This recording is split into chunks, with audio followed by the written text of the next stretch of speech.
నెల్లూరు జిల్లా పొదలకూరులోని అటవీ ప్రాంతంలో రహస్యంగా నిర్వహిస్తున్న కోడి పందాల స్థావరాలపై పోలీసులు మెరుపు దాడులు నిర్వహించారు. నల్లబాలెం, బత్తెలపల్లి అటవీ సరిహద్దుల్లో కోడి పందాలు జరుగుతున్నాయన్న పక్కా సమాచారంతో పొదలకూరు ఎస్ఐ మహమ్మద్ అనీఫ్ తన సిబ్బందితో కలిసి ఆకస్మిక దాడులు చేపట్టారు. ఈ దాడుల్లో 12 మంది పందెం రాయులను పోలీసులు అదుపులోకి తీసుకున్నారు.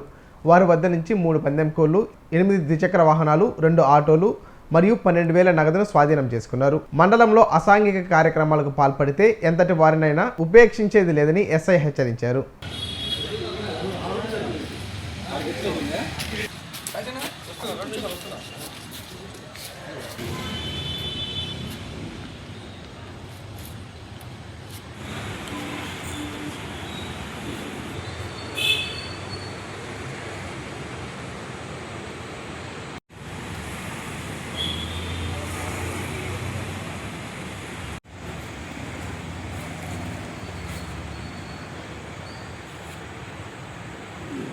రైడ్ చేయడం జరిగింది. ఈ రైడ్లో 12 మందిని పట్టుకోవడం జరిగింది. అట్లాగే వారి వద్ద ఉన్న 3 కోడి పుంజులు, 12,000 రూపాయల క్యాష్, 8 బైకులు, అట్లాగే 2 ఆటోలు సీజ్ చేయడం జరిగింది. వారందరి మీద ఈరోజు ఎఫ్ఐఆర్ చేయడం జరుగుతుంది. గేమింగ్ యాక్ట్ కింద ఎఫ్ఐఆర్ చేసి కోర్టుకు పంపిస్తాము. ఎవరు కూడా ఇట్లాంటి కాక్ ఫైట్స్ కానివ్వండి, కోడి పందాలు తర్వాత ఈ పేకాట కానివ్వండి, ఎవరు కూడా వాటి జోలికి పోకూడదు, వ్యసనాలకు పోవద్దు.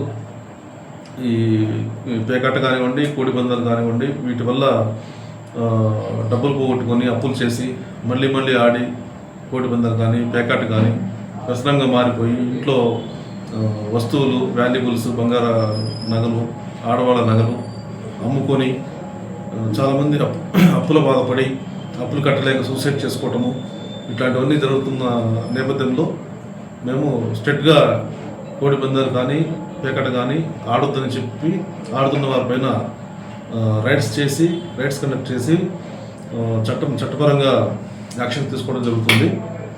అలా దయచేసి ఎవరు కూడా వీటి జరుపుకోవద్దు. ఎవరైనా ఆడితే కనుక ఇట్లా గ్రామాల్లో ఆడుతుంటే కనుక వారిపైన సమాచారం ఇవ్వాల్సిందిగా కోరుతున్నాము. ఈ గేమింగ్ యాక్ట్లో ఏంటంటే ఈ గేమింగ్ ఆడేవాళ్ళే కాకుండా చూసే వాళ్ళకి కూడా శిక్షలు ఉన్నాయి, వాళ్ళు కూడా శిక్షార్హులు. అందువల్ల మనం ఏంటంటే ప్యాకెట్లు కానీ కోడి పందాలు కానీ ఆడటం కాదు, చూడటం కూడా తప్పే. కాబట్టి స్టూడెంట్స్ ఎవరు కూడా వాటి జోలికి పోవద్దు, చూస్తానికి కూడా పోవద్దు. అనవసరంగా కేసులు ఎదుర్కొంటే తర్వాత మీ ఉద్యోగాలకి ఇబ్బంది అవుతుంది. కాబట్టి వాటి జోలికి దరిదాపుల్లో కూడా వెళ్ళవద్దని మనం చేస్తున్నాం.